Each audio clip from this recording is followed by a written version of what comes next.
Good morning, everyone. Good morning.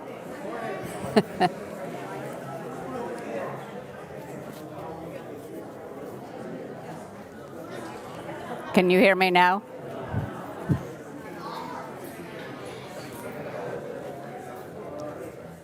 Good morning. Are we on? We had a test. Is it working now? Good. Okay. So I am Kathy Summers, and I'm joined by Bobby Schuster and Cliff Wells today.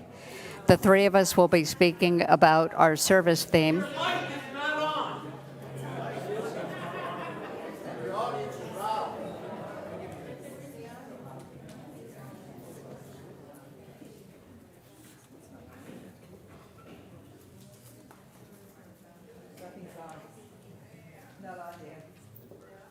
Do you want me to try again?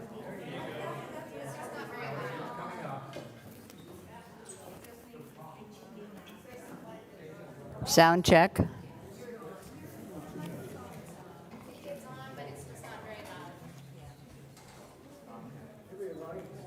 I'm good. Okay, I'm trying again. I'm Kathy Summers. I'm one of your worship associates, and I'm joined today by Bobby Schuster and Cliff Wells. We're going to be talking about the topic of transitions, endings that become beginnings.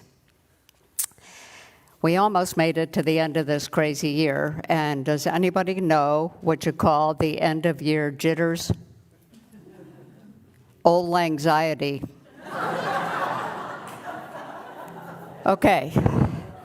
That makes me less nervous. Okay. I'm happy this morning to welcome Dr. Richard Bosworth back with us this morning. He's served as UUGN CGN's pianist from 2003 to 2015.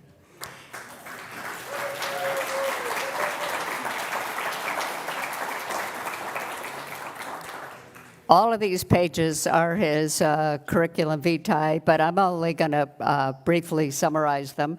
He received a Bachelor of Music and Piano from the Eastman School in Rochester, New York, went on to get his master's and doctorates in piano from Jacobs School of Music at Indiana University. As a concert pianist and artist teacher, Richard brings a broad spectrum of musical tastes and experiences. He's performed in nearly every major continent as a piano recitalist, concerto soloist, chamber musician, recording artist, and competitor. He's worked with so many other artists, too numerous to name here this morning, but one of his career highlights includes playing at President Clinton's White House. He continues to maintain a global studio where he mentors students in preparations for major showcase events, with the latest being the Miami Chopin competition.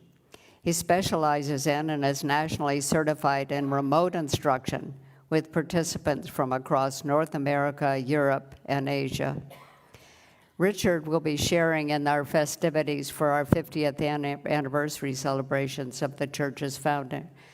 I also want to thank Steve Espinoza today for organizing the music part, and he's got an announcement about the coming concert. Good morning. Yes, Richard was invited to come as part of our 50th anniversary celebration, and he has agreed to do a full concert next Sunday at 2 o'clock. You won't want to miss that, and if anyone has ever heard Richard before, you're never going to believe how wonderful he is. And so today is kind of like a precursor or like a prelude to next Sunday's concert.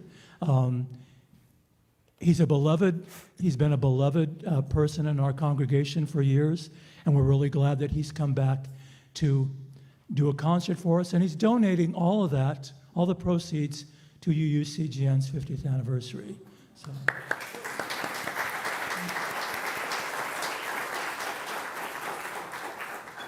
We also urge you to read your bulletins that come through. There are lots of opportunities to help fund the 50th, I was going to say wedding,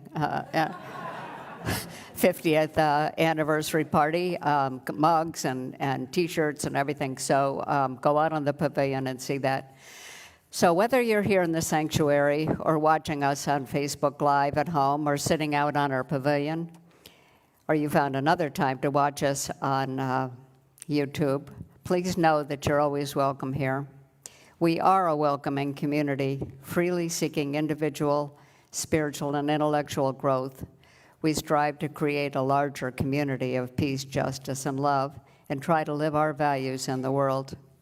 If you're new to our congregation, our hope is to make you feel welcome and help you find ways to connect. If you find us online for the first time, we hope you'll email us at our office or include us in your mail list blasts and let you know about the things that are coming up. Just to let you know ahead of time, when we get to joys and sorrows, we don't want you to be surprised, so we're telling you right now what it'll entail. You're welcome still, of course, to share what's happening in your life as you usually do, but being the end of the year, we will be asking, if you feel like sharing, for your ideas of hope, action, or love to be considered for the coming year. But now, don't forget to concentrate on the rest of the service. So let's take a deep breath and center ourselves for this hour together and begin with the prelude.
Thank you, Richard. Oh, I am on. Thanks. Absolutely gorgeous. It's so nice to hear. So, come into this circle of community. Come into this sacred space. Be not tentative. Bring your whole self. Bring the joy that makes your heart sing. Bring your kindness and your compassion. Bring also your sorrow and your pain. Bring your brokenness and your disappointments. Spirit of love and mystery, help us to recognize the spark of the divine that resides within each of us. May we know the joy of wholeness. May we know the joy of being together. Please join me now in the chalice lighting words on the screen. We light this flame to remind us that each of us has a light to shine in the darkness, and from one flame many will glow until we prevail and fill the earth with light. May it be so.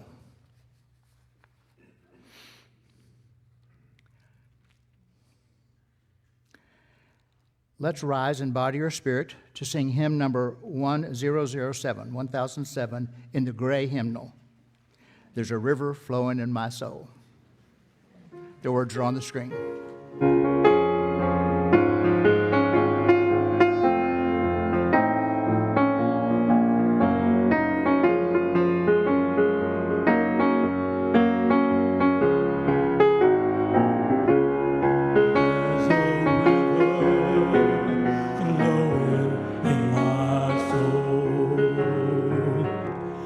There's a river flowing in my soul, and it's telling me that I'm somebody.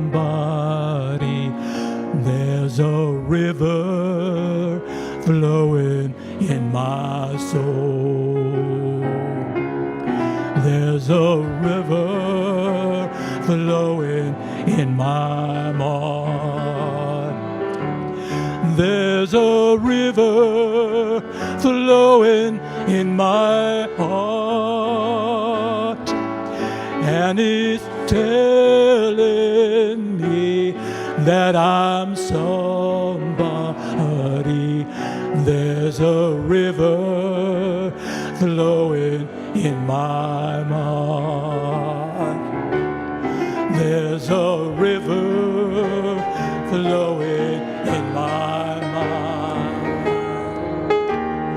There's a river flowing in my mind, and it's telling me that I'm somebody. There's a river flowing in my soul. There's a river flowing. There's a river flowing. There's a river flowing in my soul. Great singing.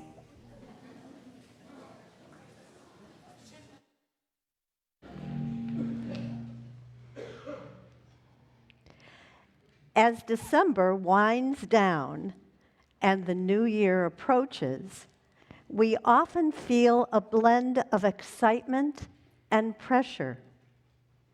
There's the pull to create resolutions, the rush to close out unfinished business, and maybe even a lingering sense of, did I do enough this year?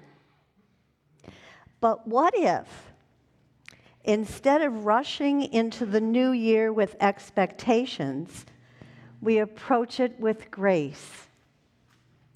What if we paused, reflected, and gave ourselves permission to welcome the new year with intention, ease, and self-compassion?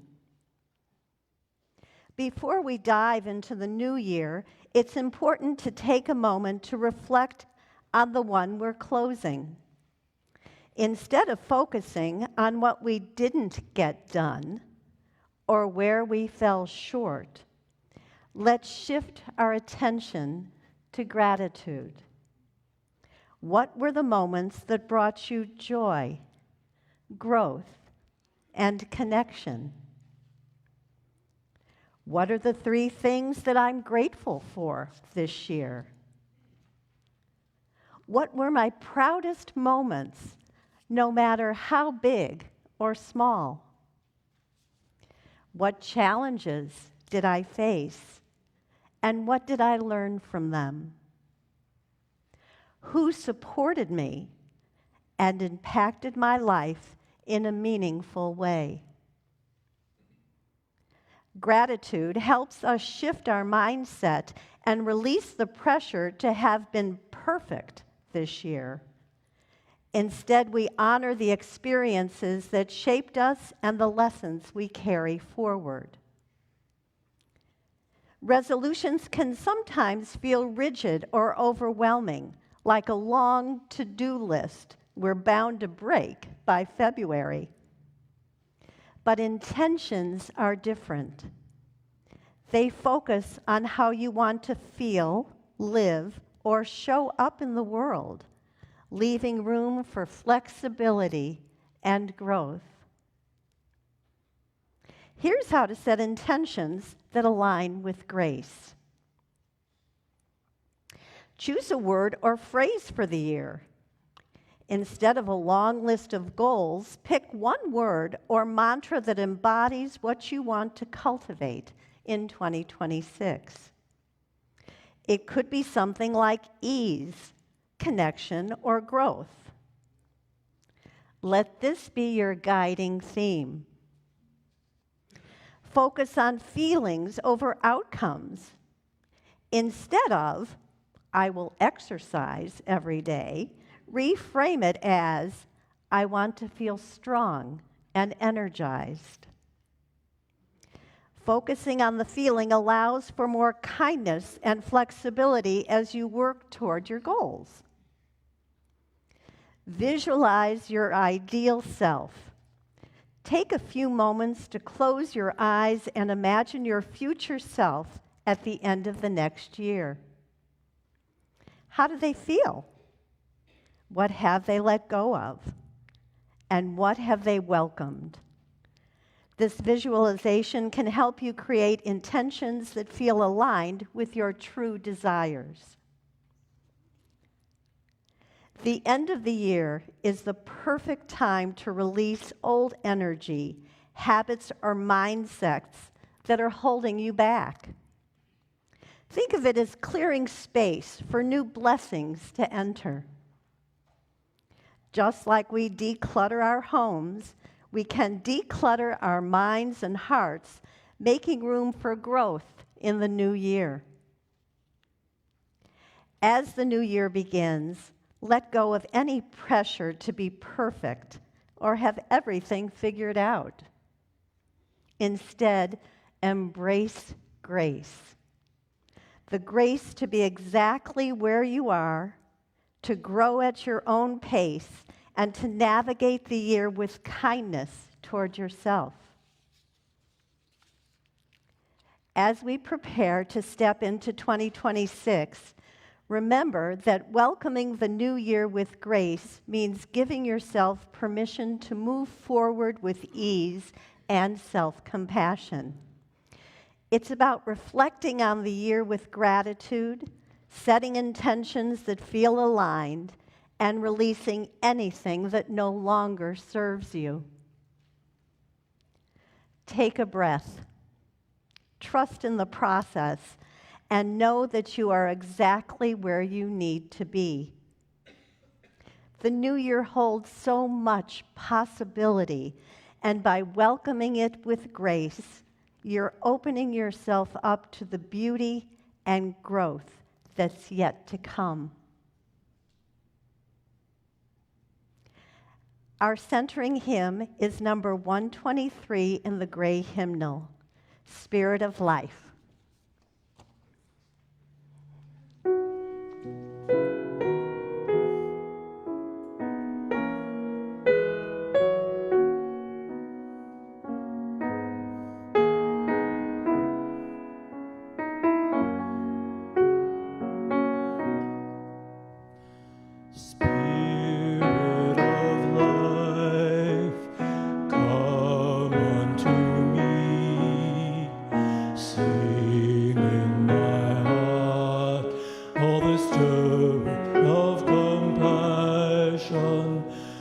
blow in the wind, rise in the sea, move in the hand, giving light the shape of justice.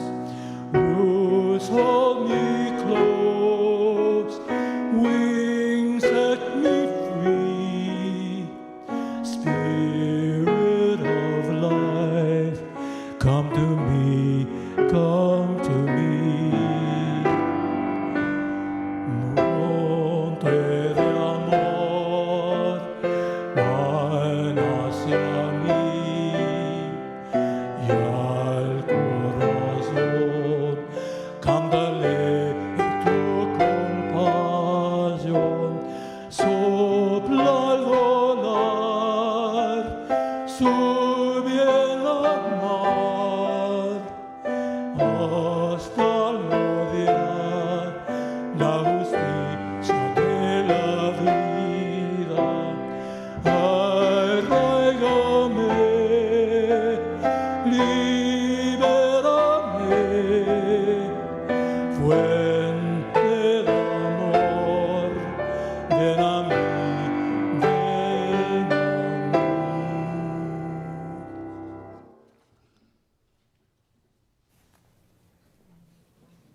Okay, I told you this was going to happen. Today, as we pass the mic around the room, if you'd like, you may share with us some hope, some action, some thought that you have that inspires you and may trigger a spark of positive love for others in the congregation or on Facebook this morning. So as we come around, Cliff and Bobby are going to pass around the mics. Feel free to give personal ones or an aspiration for the coming year.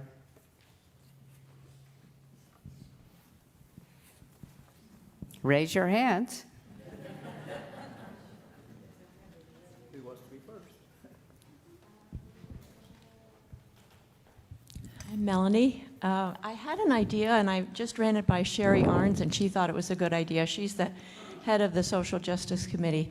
Because the Trump administration has been trying to erase the names of black people, I thought that maybe at the MLK parade this year we could hold signs, "We remember this person, we remember this person, we remember this person," rather than just our usual wonderful signs, but be very explicitly pushing back about the effort to erase them. Thank you.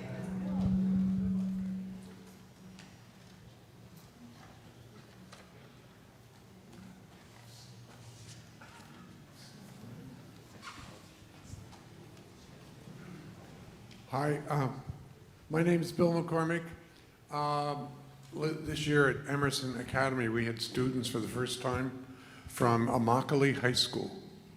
And I just want to report that two of them reported to me that they got early admissions, full rides, one to Wesleyan College or Wesleyan University in Connecticut, and the other one to the University of Chicago. Oh, yeah.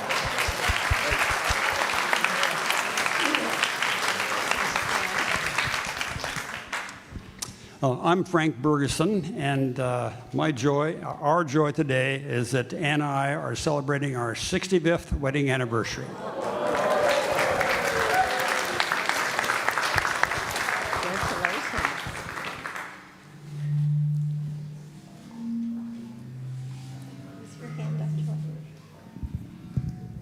Good morning. I would like to remember my brother Mark, who is recovering from back surgery. He looks like he has nails all up his spine, so I'm wishing him well.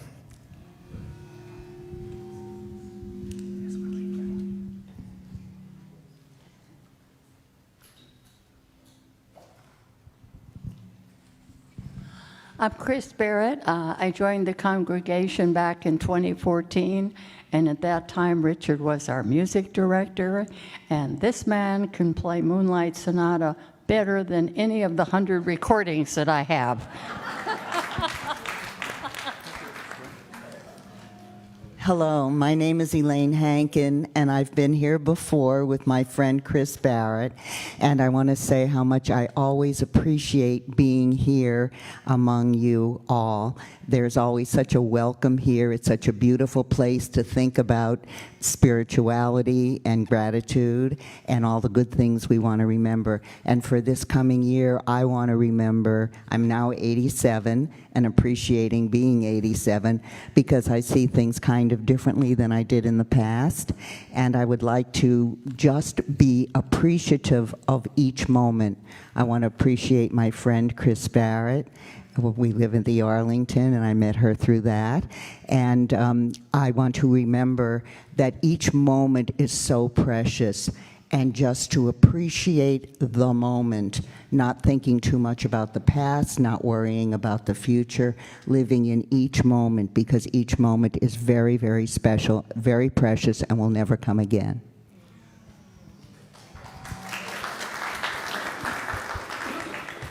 Good morning, everyone. I'm Diane Keys, and I just wanted to say thank you and how grateful I am to the UUCGN because of everything you do for the community for the past year and for going out to Alcatraz and standing up for the people out there. And I look forward to seeing everyone at the MLK Day Parade. Please do not disappoint me, because I'm just grateful to see all of you. Thank you.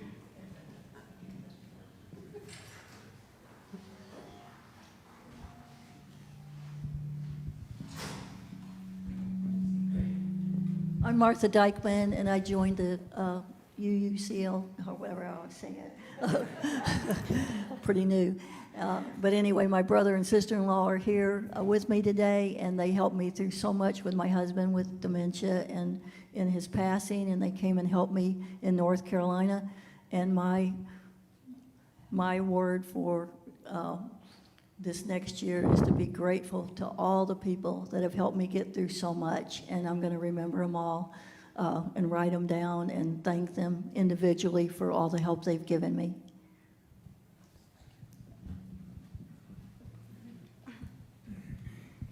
My name is Cheryl Inglis, and I just would like it if in the coming year we could share the joy and connection that we all have with each other, with some other people out in the community.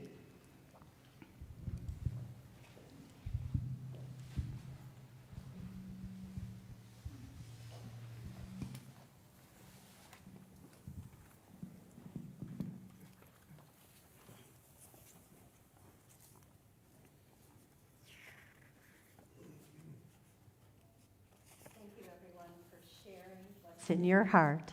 And for those that didn't speak in the auditorium today, in our sanctuary today, please know that we hold you in our hearts and appreciate you all so much.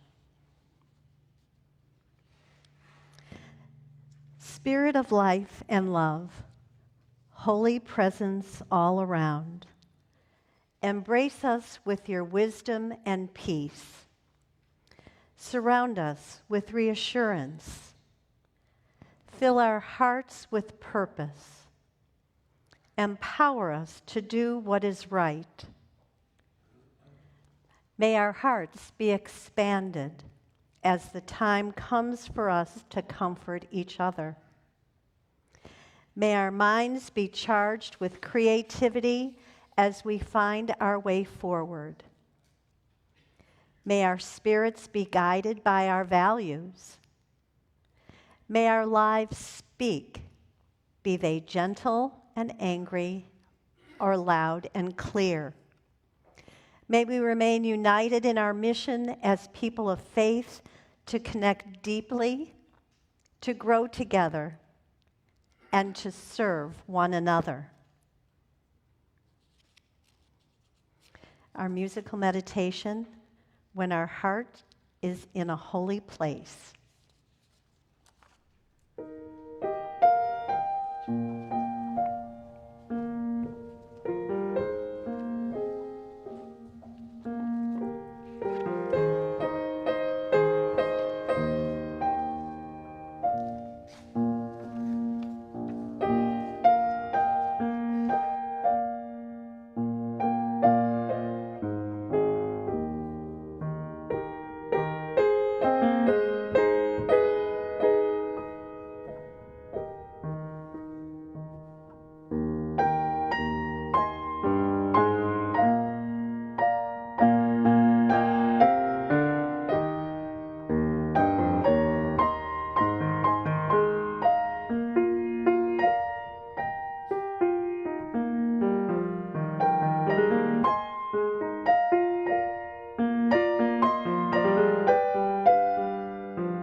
Thank you, Richard. That was lovely. I read something recently that said, "Arrive with your cup full." I love that. And so I pondered, what is it that fills my cup? And the reverse, what is it that empties it? Last year, Skip Lundberg talked about grief and how draining it is. Each day or week, another drip. And I thought of taking this out because I wrote this before Tony died, but I decided that I would keep it in because it was an inspiration for me for writing this.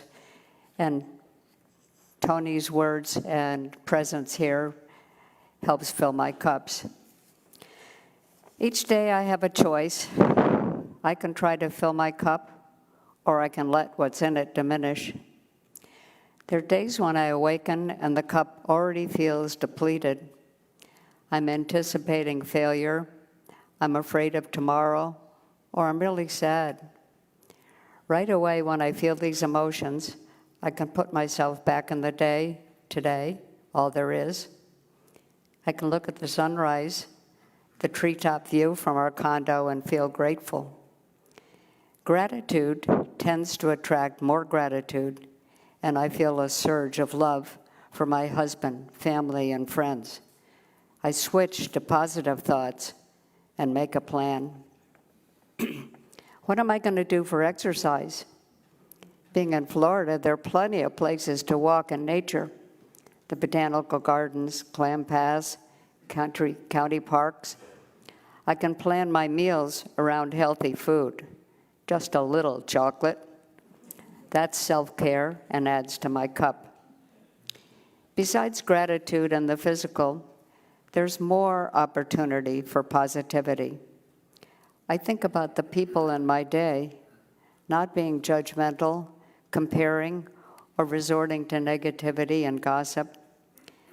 The antidote to this is to anticipate connecting with a friend or friends, placing service on my list. What used to feel like work and a drain actually fills my cup. Often, I don't know what helping will entail, leaving a place better than I found it, smiling at a cashier, or complimenting a janitor on his clean floor. There's a new security guard at our complex who waves, smiles, and almost jumps when I come through the gate. I look forward to having her on duty, so I'm ready to wave vigorously and smile back. After a few times of these waves, I stopped at the booth to tell her how nice it was that she spread so much cheer. She laughed and said, "It's fun to spread joy, and I appreciate you." These gestures fill both cups. If I'm self-focused, I won't see these opportunities. Being hard on myself doesn't fill my cup either. I can improve my self-talk, congratulate myself when I do well, or resolve to do better when I fall short. Much of life is a learning experience. These habits are not resolutions for 2026. These are issues and behaviors that cause me grief. I want peace and serenity in my life. That's what a full cup looks like. I love the image of all of us coming to the table with our cups. We can all buy the mugs, and I'm sure none is totally full, but those with the fullest cups can add to those that aren't so full.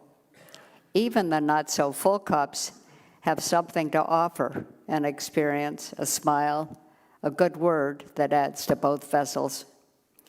The level in my cup goes up and down as the day progresses. I'm hoping that each day's morning plan has at least one item, one action, or one thought that serves to fill rather than drain my container.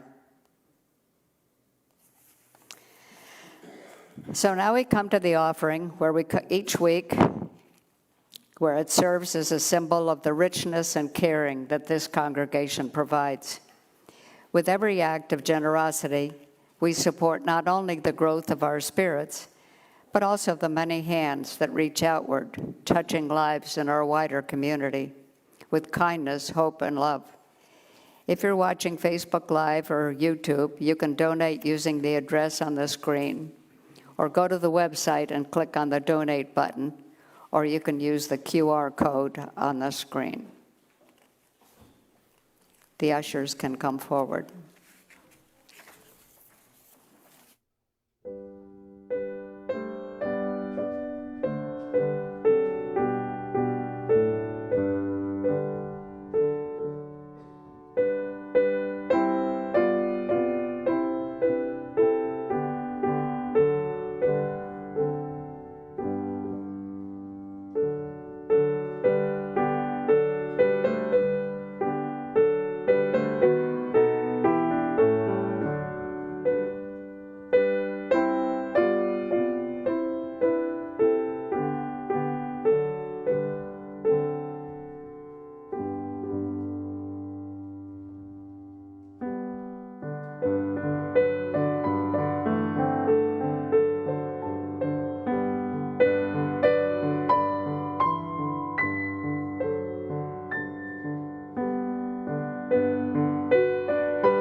Exquisite.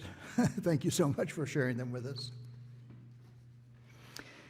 As we come to the close of the very stressful 2025, thankfully, I invite us all to pause for a moment, not to look back with judgment nor forward with pressure, but simply to stand in the quiet space between what has been and what is still becoming. The approaching change of calendar year, while adaptation of ancient civilization based largely upon celestial observations, is a marker of time that can be difficult transition for some. Transitions are often stressful. The unknown is, well, unknown, and sometimes frightening, just as can be the loss of a loved one, a graduation from school, a marriage, or a relocation. Trust me on this last one. Tricia and I moved from our home of 25 years a couple of weeks ago, only a mile north on US 41. Tricia's been particularly stressed that I couldn't find the box that held my clean underwear for 2 or 3 days. So a new year is a time to acknowledge the journeys we have taken in the past few months, the challenges we met, the growth we perhaps didn't expect, the moments of connection that held us steady in community and with our friends and family, and the wisdom we gathered, sometimes gently, sometimes through difficult challenges. Whatever this year brought, it shaped us in ways both subtle and profound. Some of those ways should be embraced, others not so much. But those are your decisions. I suggest you give it some thought and discard negative and destructive thoughts to give space for the positive possibilities. As we look forward the year ahead, we also recognize that our country faces moments of uncertainty and important choices. Rather than turning away in discouragement, we can meet those challenges with steadiness and presence, choosing to stay informed, to stay engaged, and to hold our responsibilities as citizens with clarity and careful attention. We are invited to respond not from fear, but from goodwill to guide us forward as individuals, a community, a state, a nation, and the connected world. Let this moment be a soft exhale. Please join me now. Once more, but deeper.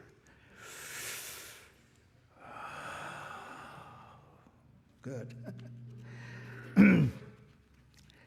So, take this opportunity to release with what no longer serves you, to be thankful for what has guided us, and to open our hearts to what might be possible in the future. As we step into a new year, may we carry forward a sense of presence and awareness that we are always part of something larger, a shared humanity, kindness, curiosity, and compassion toward ourselves, toward each other, and toward the natural world upon which we depend. And may the coming year offer space for healing, room for joy, and opportunities for meaningful connections. We each hope to continue to grow into the most authentic and grounded version of ourselves possible. Here's to endings that become beginnings, to inner clarity, and to a year ahead filled with depth, light, and purpose. One nation, under God, indivisible, with liberty and justice for all. Happy New Year. Please rise now and join us in singing the traditional year-end closing hymn, Auld Lang Syne.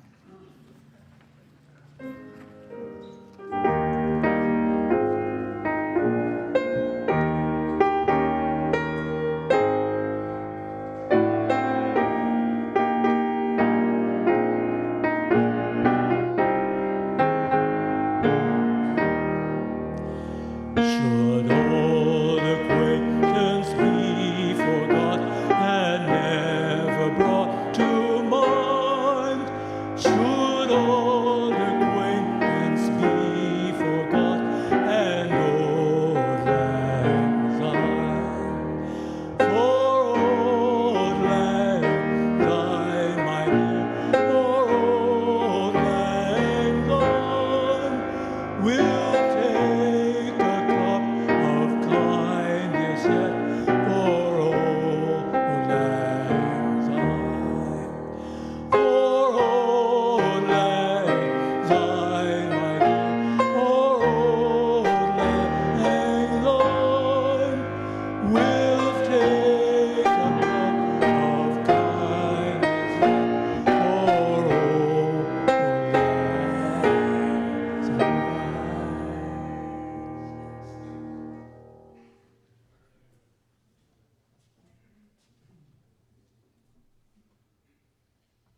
It is a wonder and mystery that our paths have crossed, that in the immensity of time, in the vastness of space, we coincide here.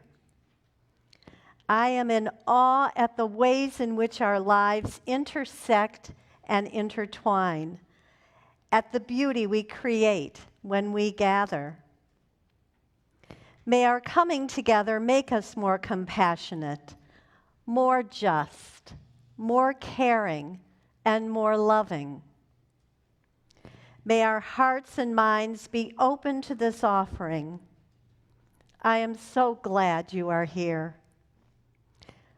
Let us marvel at the miracle of being here right now and the mystery that has brought us together. Please be seated for the postlude.